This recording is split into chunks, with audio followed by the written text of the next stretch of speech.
Yo guys, good morning. Hope you're all good out there. So in this video we'll be looking to use differentiation in order to find a minimum value of this of the perimeter of this shape.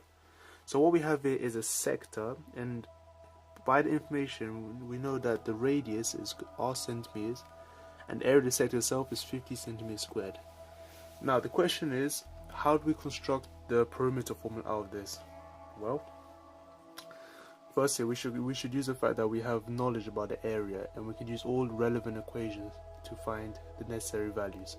So in order to find the perimeter of the shape, we know right off the bat that the perimeter is always going to be r plus another r plus the length, the arc length, and the arc length is always r times theta. And what's that r there? So we know in the end we're going to have 2r plus r theta. Now, what is the value of theta? That's another question. Well, given that we know the area of the sector itself, we can use the fact that the area of the sector itself is always half r squared theta. So it's quite similar to the area of a triangle, except there's no sine theta, it's theta. Now, substitute all values in, we should have 50 equals half r squared theta. Doubling both sides, we'll get 100 equals r squared theta.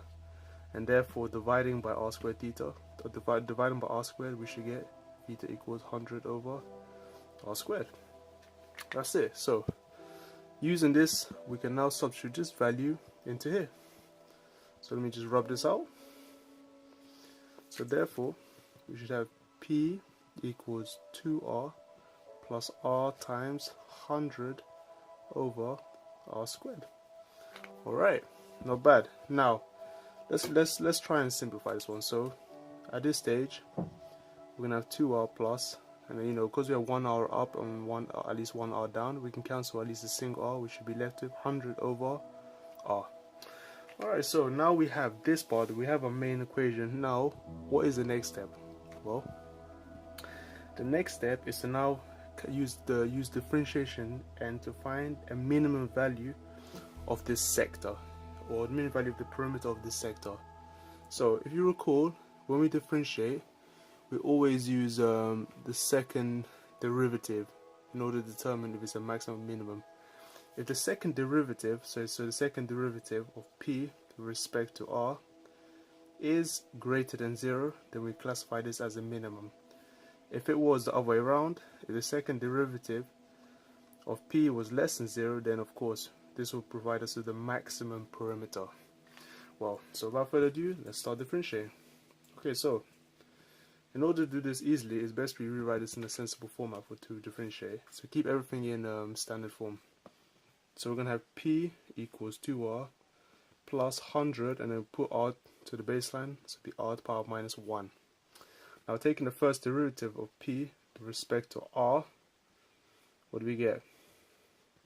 So differentiating 2r, we should just get a 2. And then differentiating, well, let's not write this yet. Differentiating 100 r to the power minus 1, we drop the minus 1, so it'll be 100, and subtract the power by 1, we get r minus 2. And of course, the properties of the first derivative means we can equal this to 0. Now solving this equation, putting this on the other side, so we can get 2 equals, and then flipping this over, so 100 over r squared. Multiplying r squared across, we should get 2r squared equals 100. Dividing both sides by 2, we should get r squared equals 50. And lastly, square root on both sides, this will give us r equals plus minus root 50. Okay, not bad at all. Now, what do we do? Well, we're going to differentiate the equation again.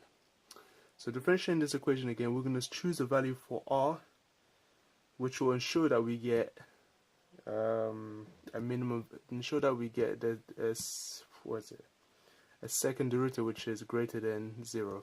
Okay, so let's just keep this in mind. So we're going to have r over here, so I'll write the value what we have. So we're going to use r equals either plus or minus root 50 and see what we get. So differentiating this equation once more, what do we have? So d2p over dr squared will give us, so differentiating 2 will be gone, so this will be 0. So differentiating this part, drop the minus 2, will become plus 200r to the power negative 3. Now selecting a value for r, so we just got to think carefully how to make this positive. Well, if you put a negative value, this whole thing's negative, so of course we're going to use plus root 50. So using plus root 50, this equation is going to give us to 3 decimal places 0.566 centimeters. And that's it, guys. So this would be the value of the second derivative. And we know, okay, let me make it clear. In this value here, we know it's greater than 0. Okay, we don't even need to calculate. So that means we can use the value of r equals root 50, substitute this back into the original perimeter equation, and this will give us our so-called minimum value of the perimeter. If this was negative, that means the r value we'd use would end up becoming the maximum. So again, you gotta kind of think about the rule. So if it's greater than 0, we just prove that the minimum value of r, that the value of r was a minimum. And that's it, guys. Hope this video helped. And you know, this question came straight from the exercise from Pearson Maths C2 Core Mathematics 2 book, from exercise 90 question 3. And this is a take on it. It's not the exact question, but it's similar. So I recommend you do, again, question 3 from exercise 9C in the C2 Mathematics Excel book. But yeah, guys, hope this helps. And yeah, give me a shout back or anything if you need more assistance, okay? Anyways, ciao for now.